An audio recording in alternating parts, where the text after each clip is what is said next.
Hello everyone, कैसे हैं आप लोग? सब बढ़िया। स्वागत है आप सभी का मेरे चैनल थिंक टैंक शरीफ पे। ये आजकल जहां भी देखो हर जगह G20 की ही चर्चा हो रही है और हर जगह आपको G20 के पोस्टर्स देखने को मिलेंगे। World leaders have arrived in New Delhi for the G20 summit. President Biden is traveling to India today to meet with world leaders at the G20 summit. All eyes on India.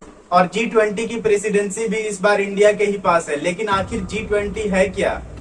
आखिर इसे बनाने के पीछे क्या reasons थे, सब जानेंगे इस वीडियो में। और सबसे जरूरी बात, आखिर इंडिया के लिए क्यों इतना इम्पोर्टेंट है ये इस साल का G20, और क्या इंडिया इस G20 के प्रेसिडेंसी का फायदा उठा पाई, ये सबसे लास्ट में डिस्कस करेंगे। तो एंड तक बने रहे इस वीडियो में। द ग्रुप ऑफ 20 यानी कि G20 बेसिकली 20 नेशंस का ग्रुप है जिसका मेन काम है दुनिया के बड़े बड़े इश्यूज जो कि इकोनॉमी से रिलेटेड है उसे सॉल्व करना, जैसे कि international financial stability, climate change और सस्टेनेबल डेवलपमेंट। इसमें टोटल 19 कंट्रीज है जैसे कि India, USA, UK and more, और एक यूरोपियन यूनियन है। ये 20 मेंबर कंट्रीज दुनिया की 65% पॉपुलेशन, 79% वर्ल्ड ट्रेडिंग और 84% वर्ल्ड इकोनॉमी को रिप्रेजेंट करती है।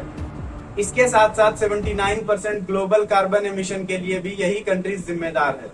बेसिकली इसमें सारे इंपॉर्टेंट इंडस्ट्रियलाइज्ड और डेवलपिंग कंट्रीज है जो हर साल मीटिंग करके पॉलिसीज बनाती है ताकि अर्थ पे जीवन स्मूथली चल सके। G20 से पहले G7 एग्जिस्ट करता था जिसमें कि सिर्फ 7 मोस्ट पावरफुल इकोनॉमिक कंट्रीज थी।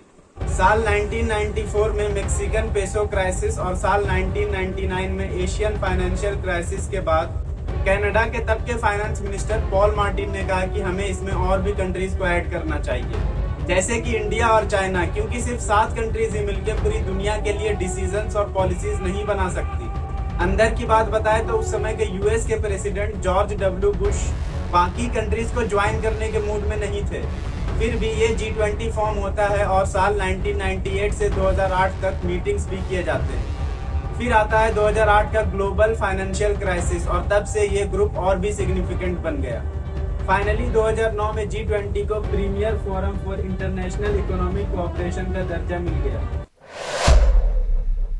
सबसे इंटरेस्टिंग बात जो इस G20 की थी वो थी इंडिया को इसकी प्रेसिडेंसी मिलना। अब क्या क्राइटेरिया है G20 का प्रेसिडेंट बनने के लिए? तो यार सिंपल है, G20 का कोई परमानेंट लीडर नहीं है, जो कि बहुत ही अच्छी बात है। हर साल एक कंट्री डिसाइड करके उसे G20 का प्रेसिडेंट बनाया जाता है। पिछले साल ये प्रेसिडेंसी इंडोनेशिया के पास थी और इस बार अपने इंडिया के पास है और अगले साल ये ब्राजील के पास चला जाएगा। Now, Indian Prime Minister Narendra Modi has passed the presidency of the G20 to Brazil.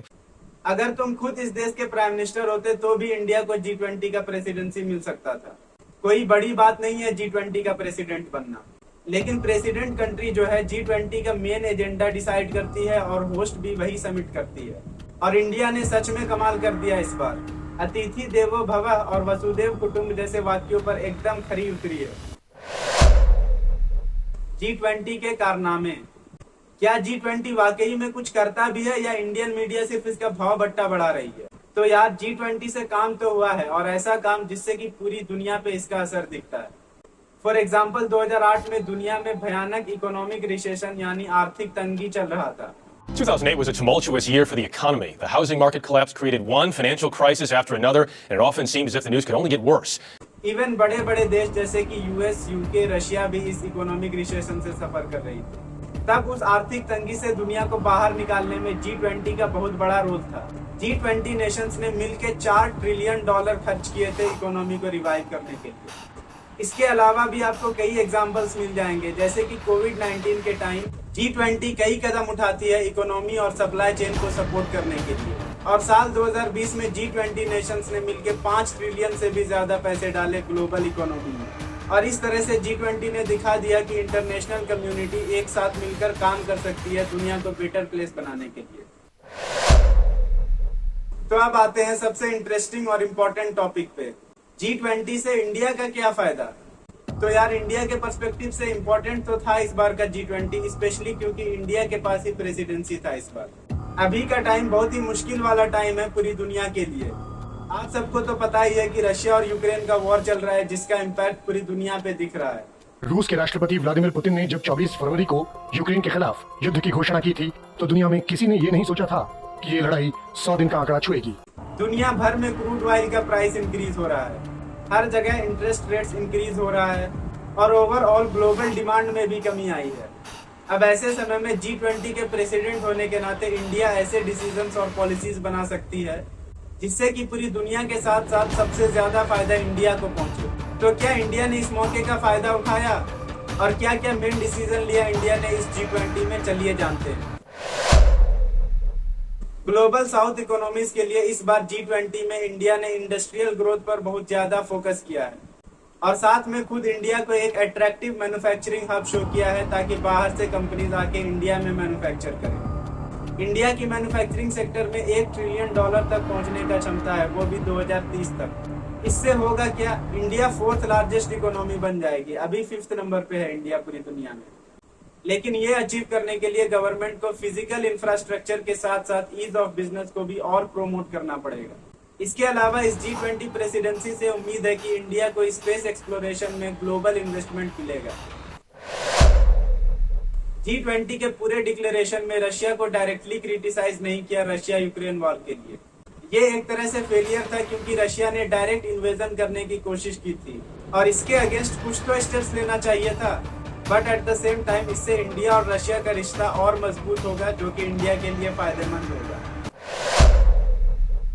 G20 के सक्सेसफुल होने का एक मेजर फैक्टर है इंडिया के द्वारा अफ्रीकन यूनियन को इसमें ऐड करना as a permanent member. African union के अध्यक्ष को G20 के स्थायी सदस्य के रूप में अपना स्थान ग्रहण करने के लिए आमंत्रित करता हूं।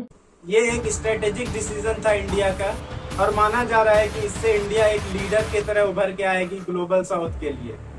एक और बड़ी अचीवमेंट है इंडिया के लिए स्पाइस रूट कॉरिडोर, जो कि चाइना को काउंटर करेगी।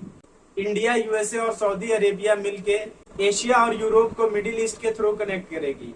Railways, ports, electricity, data network और हाइड्रोजन पाइप स्टेब्लिश करके इससे चाइना का global infrastructure project belt and road initiative को काउंटर किया जा सकता है और इससे इंडिया और यूरोप के बीच ट्रेड स्पीड 40% से इंक्रीज कर जाएगा। Inclusion of religion in declaration.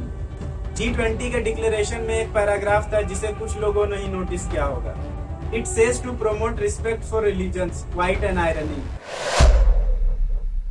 Climate concern एक बहुत ही बड़ा प्रॉब्लम है इस 21st सेंचुरी में और G20 लीडर्स ने एग्री किया है कि वो अपना इन्वेस्टमेंट रीन्यूएबल एनर्जी में 3 गुना बढ़ा देंगे 2030 तक।